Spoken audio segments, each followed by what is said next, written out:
who is proud to present Ms. Cecilia Simon.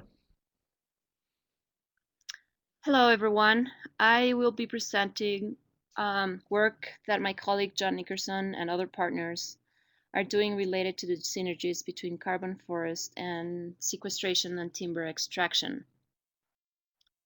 So we believe that achieving economic and environmental objectives requires an integrated analysis of the trade-offs and synergies that are associated with the management of those forest assets that are currently valued in the market. So specifically for us is carbon sequestration and timber harvest. In this project, the relationship between management for carbon and timber is evaluated in terms of achieving long-term sustainability of high-quality wood products, high levels of biodiversity, and sustainable economic development. So I'm going to talk a little bit about our project site. So our project is located in San Juan Lachao, which is a communal land holding located on the coastal region of the Oaxaca state in Mexico. The community owns approximately 13,000 hectares of land, of which approximately 87% is forest, including pine oak and cloud forests. The community is very diverse, which provides habitat to a number of important fauna and flora. Unfortunately, the community experienced high rates of deforestation and biodiversity loss during the 1970s caused by unsustainable logging and uncontrolled hunting. Subsequent abandonment of the forest areas led to the creation of overstocked forest stands highly vulnerable to wildfires and diseases. However, in 2010, the community obtained a permit to implement a sustainable timber harvest program, which has been generated valuable employment and revenues for the community. However, there is substantial room for improvement to returns to the community by adding value to the sawlogs through some level of processing within the community. Also, in 2013, the community decided to start a forest carbon project. They joined the Climate Action Reserve and other local partners to implement a pilot project. So far, 300 permanent plots have been set up and measured by community members to obtain an initial inventory and define a carbon baseline. In this project, we are analyzing how carbon sales can contribute to the objectives of improved biodiversity, economics, and long-term timber supply.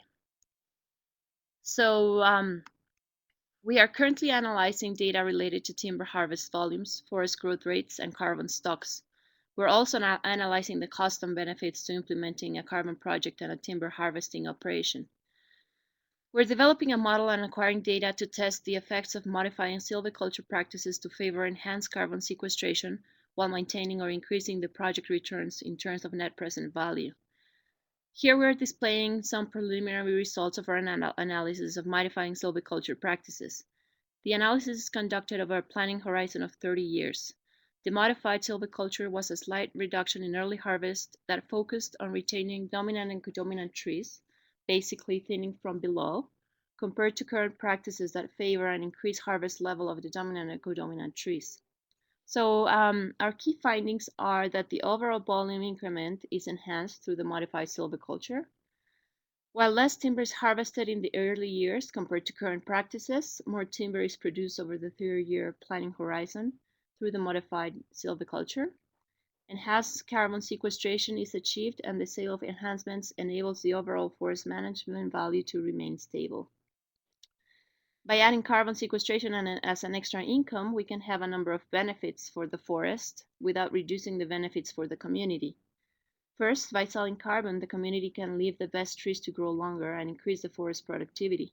This will increase the value of the harvested wood products in the long run. Secondly, it increases other ecosystem services like clean water, biodiversity values, and cultural values. However, the market value of carbon will be a big determining factor in the overall ability of carbon sales to effectively change silvicultural practices.